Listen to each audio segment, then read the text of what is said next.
Ladies and gentlemen, once again welcome to this another brand new exciting episode of What's Your Story. So leo niko na guest wangu wa kwanza, his name is Kevin Kamau. Kevin Kamau ako na story nyingine ya kutell. So kindly listen to him. But before to the story manze, thanks to Rodney Films manze kwa kuni host manze. I just don't take it for granted. Thanks man. So leo naenda kupiga story. Hii story manze ni a bit tricky manze, ni ya majonzi kiasi. Okay. But before nipige story, ushaona besti yako manze anavunjwa mbaya sana and there is nothing you can do about it. Manze anavunjwa to a point hadi ni kudai anadai. Manze and there's nothing you can do about it. So the story tunapiga leo. Na hii story sitamtaja jina because it's a real story. Boys wacha tumite Mark. So Mark tumegrow naye mtaa moja, mimi nimegrow East Lando, kwa ghetto manze tumegrow naye mtaa moja nini. Ni boys alikuwa talented mbaya sana, sector ya ball manze, alikuwa anacheza strike, alikuwa deadly mbaya. So tumegrow nini. Ikafika mahali tukapart ways. Unaona hapo ka stage umetoka Raimau umeingia high school. So tukapart ways tu hivi, kila mtu anashughulika na maisha yake. By then mother alikuwa na shop hapa hivi hapo shopping center hapo. So once in a while manze nikipata time badala ya kutumia mtaani kubangaiza, so naenda pale hivyo namshikilia, tunapiga business tunapata unga. So ndio ilikuwa live. So siku moja nimetumia tu hapo kwa shop yake, tunapiga business tu kama kawaida.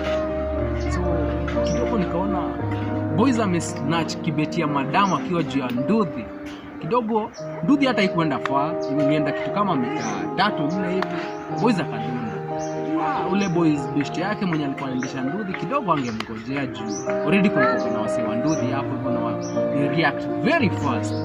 Kama ukashika boys. Boys ameshikwa, amevunjwa. Kidogo jo naangalia boys jo. Manze wataua kijana wenyewe bure. So boys amevunjwa nini? Boys alipigwa vita nyingine matata sana. So boys alipigwa to point. Designer hizi kutembea.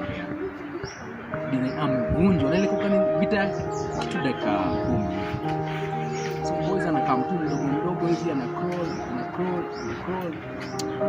Vile alikaribia place nilikuwa kidogo. So boys namjua mimi. Boys ni beshte yangu. Sioni Mark manze. Nikashindwa. So me without hata bila kufikiria jo nimejump hapo. Kidogo jo msimguze tena jo, huni boys wangu jo.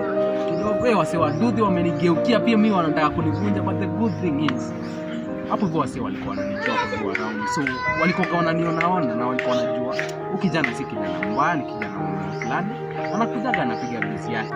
Manze wewe ni boys manze, uko hapo hivyo uko mtaani manze, hauna shughuli, hauna form manze, umeshindwa.